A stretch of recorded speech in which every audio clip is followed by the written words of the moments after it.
His name is Larry, he wants to play games. He has a massive collection.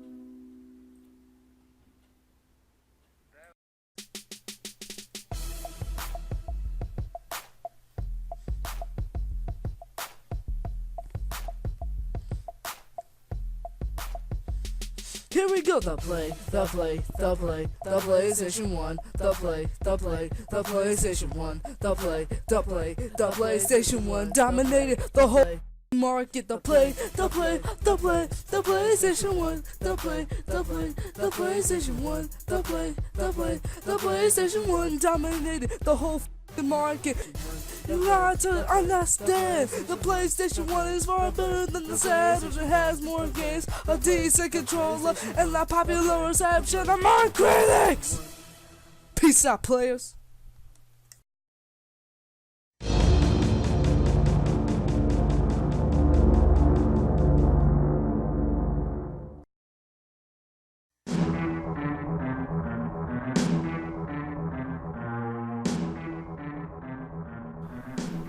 If I have anything great to say right now, it would definitely be saying, people, Doom is without a shadow of a doubt one of my favorite retro games of all time. Now unfortunately, I wasn't even around when the game was released, which was 1993. However, today we're going to review probably the best port of Doom yet, the Sony PlayStation version of Doom, otherwise known as the Custom PlayStation Edition. This version has been regarded by fans to be one of, if not the best console port of Doom, at least when it was released in the 90s, and man do I agree. The only issue that it had was that it had sometimes a slow frame rate at times. Other than that, it's very playable. There's the XBLA versions and stuff out there for you guys if you guys really want to play Doom. However, if you're old school gamers just like me, then this is a port of Doom definitely worth your time. Unfortunately, this game has no nostalgic effect for me because I never played it obviously when I was little because it was guns and violence and stuff. I only started playing Doom until like around like 2012 and stuff.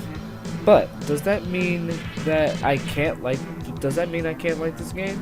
Absolutely not. This version of Doom was released in 1995.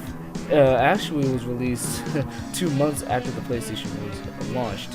That does mean that it did in fact come in a long box, which unfortunately I don't have. I actually have the Greatest Hit re-release. So if I did have the long box edition, I would have showed you it, but I don't. The game does feature a multiplayer mode, but it lacks the split screen and instead has two consoles linked together instead. This would make the multiplayer experience truer to the original, but at the expense of accessibility, though. Then later, it came a sequel called Final Doom, reusing the same engine and most of the custom resources. Basically, the custom edition of PlayStation edition of Doom basically consists of 28 levels from Ultimate Doom, and 23 levels from Doom 2, as well as 7 original levels. This basically runs on the modified version of the Doom engine used in the Atari Jaguar port and was put onto the PlayStation. So that's a pretty cool thing right here. So all the levels you'd expect to see are there, and there are many differences that this version has as opposed to the other ones. Now you guys probably recognize that heavy metal music that plays in the original ports of Doom. However, in the PlayStation version of Doom, it's Mr. Aubrey Hodges music who definitely makes this game. He was also responsible for composing music for Final Doom and Doom 64. So yeah, he was actually responsible for those. Another interesting trivia that I should bring up is that the disc of Doom actually contains several WADs, and basically WADs are just like a bunch of Doom files that you can use and stuff. And the disc has tons and tons of them. And there's even an additional archive named psxdoom.wad. It's shocking how they call it PSX.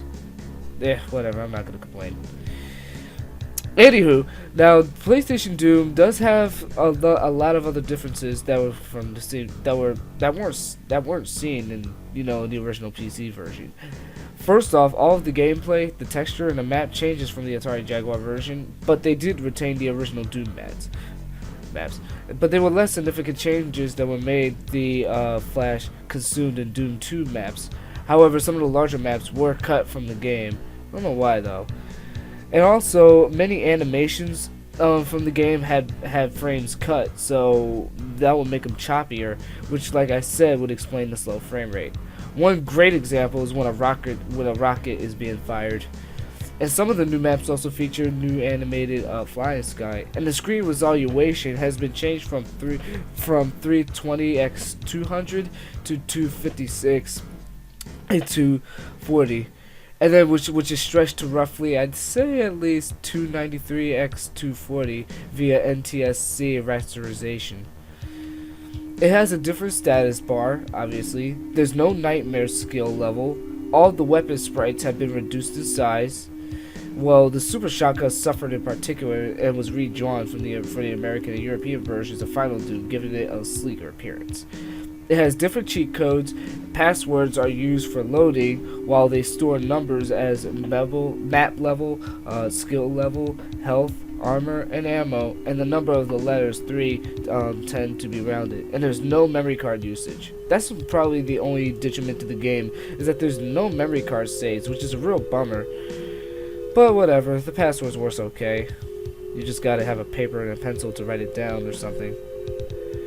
That's pretty much all there is to say about this game. One more other thing that I should say is that even though the back of the box says that it has high frame rate, the game in fact actually runs slower than its PC counterpart, targeting a 30 megahertz frame rate for rendering and a 15 megahertz game logic, and that's pretty much it there. It actually runs slower than its original PC counterpart. And then there's also health bonuses. Also, the health bonuses and the armor bonuses are actually worth 2% as opposed to 1, but this change actually remained it into the Jaguar version. That's pretty much all I have to say about the PlayStation port of Doom. There's really not too much to say about it, other than to say that I can see exactly why people regard this as the best console port of Doom. However, some of you out there are most likely new school gamers, and you guys would probably want to play, and you guys probably already played like smooth frame rate new school first person shooters like Call of Duty, Battlefield, or Destiny, etc. And you probably have played the XBLA version of Doom, which is out there for you, or PSN versions of Doom. There's so many other new versions of Doom that you can play out there that has a much more smoother frame rate than the PlayStation version. But apart from that, the PlayStation port of Doom is definitely a great port of Doom.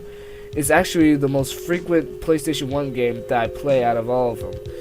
I always have my passwords saved on my phone. Mostly, I usually take snapshots of them and then I just put them in whenever I load in the game. That's the cool thing about the password system, is that it generates random passcodes so that way it'll save your exact data. So I have to say, the game is actually incredibly cool when it comes to that.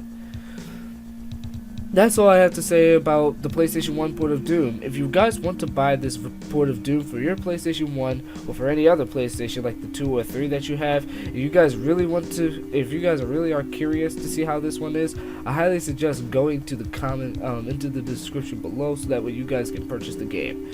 You might not get the long box version, but that doesn't matter. They're all the same. It's basically the same game. They're just re-released.